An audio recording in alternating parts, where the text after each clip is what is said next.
ये कहानी किसी एक इंसान की कहानी बनकर सुनाई जा सकती है, लेकिन असल में ये कहानी हर उस इंसान की जिंदगी का आईना है जो कभी न कभी अपने हालात, अपने डर और अपनी सीमाओं के सामने खुद को छोटा महसूस करने लगता है। ये कहानी उन सवालों से शुरू होती है जो हम अक्सर खुद से पूछते हैं, लेकिन जवाब ढूंढने की हिम्मत नहीं जुटा पाते। क्या मैं इससे बेहतर कर सकता हूँ? क्या मेरी जिंदगी सिर्फ यहीं तक सीमित है? और क्या सच में मेरे हालात मेरे भविष्य से ज्यादा ताकतवर हैं? शिवपुर, जहाँ जिंदगी चलती थी लेकिन सोच रुक जाती थी। उत्तर भारत के एक कोने में शिवपुर नाम का एक छोटा सा गांव था, जो देखने में भले ही साधारण लगता था, लेकिन अपने भीतर हजारों अधूरे सपनों और दबे हुए इरादों को खामोशी से ढो रहा था। यहाँ लोग मेहनती थे, ईमानदार थे और अपने काम से प्यार भी करते थे, लेकिन उन्होंने ये मान लिया था कि जिंदगी वही है जो उन्हें विरासत में मिली है, और उससे आगे सोचने की कोशिश अक्सर उन्हें बेवजह की परेशानी लगती थी। यहीं से माइंडसेट जिंदगी की दिशा तय करता है, क्योंकि जब इंसान अपने दिमाग में ही एक सीमा खींच लेता है, तो जिंदगी भी उस सीमा के आगे उसे जाने नहीं देती। आदित्य, जो शांत था लेकिन भीतर से सवालों से भरा हुआ था।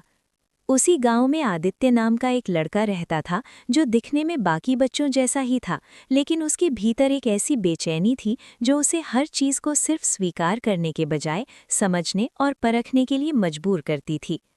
वो ज्यादा बोलता नहीं था, कभी बहस नहीं करता था, लेकिन जब वो अकेला होता तो उसके मन में सैकड़ों सवाल एक साथ घूमते रहते थे।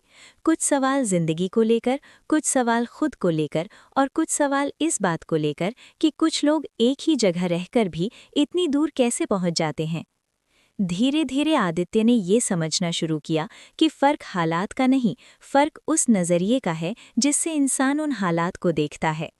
राहुल, जो कमजोर नहीं था लेकिन सुरक्षित रहना चाहता था। राहुल आदित्य का बचपन का दोस्त था, ना तो आलसी था और ना ही नाकाबिल, लेकिन उसके भीतर एक गहरा डर था। असफल हो जाने का डर, लोगों की नज़र में गिर जाने का डर और उस रास्ते पर चलने का डर जहाँ कोई गारंटी नहीं होती। उसके लिए जिंदगी का सबसे बड़ा लक्ष्य खुद को सुरक्षित रखना था, और सुरक्षा अक्सर छोटी सोच में छुपी हुई मिलती है। वो अक्सर कहता था कि ज्यादा सोचने से परेशानी बढ़ती है, जबकि आदित्य धीरे धीरे ये समझ रहा था कि असल परेशानी सोचना छोड़ देने से शुरू होती है। असफलता, जो किसी को रोक देती है और किसी को बना देती है। 10वीं कक्षा के नतीजों के बाद जब आदित्य को पहली बार अपने आत्मविश्वास में दरार महसूस हुई, तो वो अनुभव उसे पूरी तरह तोड़ नहीं पाया, बल्कि उसे ये सोचने का मौका दे गया कि शायद ये असफलता उसकी सीमा नहीं, उसकी शुरुआत हो सकती है। वहीं राहुल ने उसी अनुभव को अपने लिए एक चेतावनी मान लिया और मन ही मन तय कर लिया कि उम्मीदें रखना अपने आप को दर्द देने जैसा है। यहीं दोनों की सोच अलग दिशा में मुड़ गई। माँ, जिनके शब्द कम थे लेकिन अर्थ गहरा था। आदित्य की माँ बड़े बड़े भाषण नहीं देती थीं, लेकिन उन्हें ये बखूबी पता था कि सही समय पर कहा गया एक वाक्य किसी इंसान की पूरी दिशा बदल सकता है। उन्होंने आदित्य से कहा कि हार तब नहीं होती जब परिणाम हमारे पक्ष में नहीं आता, हार तब होती है जब हम खुद के बारे में नकारात्मक कहानी अपने दिमाग में बार बार दोहराने लगते हैं। उन शब्दों ने आदित्य के भीतर एक शांत लेकिन मजबूत विश्वास जगा दिया। शहर, जहां हर दिन सोच की परीक्षा होती है। शहर की जिंदगी आदित्य के लिए कोई फिल्मी सपना नहीं थी, बल्कि एक ऐसी जगह थी जहां हर दिन उसे ये साबित करना पड़ता था कि वो सीखने के लिए तैयार है और शिकायत करने के लिए नहीं। यहाँ अकेलापन था, अनिश्चितता थी और कई बार असफलता भी सामने खड़ी रहती थी, लेकिन साथ ही यहाँ वो आज़ादी भी थी जो इंसान को हर दिन खुद को दोबारा गढ़ने का मौका देती है।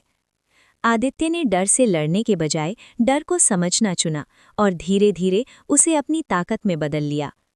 जब मन थक जाता है और माइंडसेट संभाल लेता है।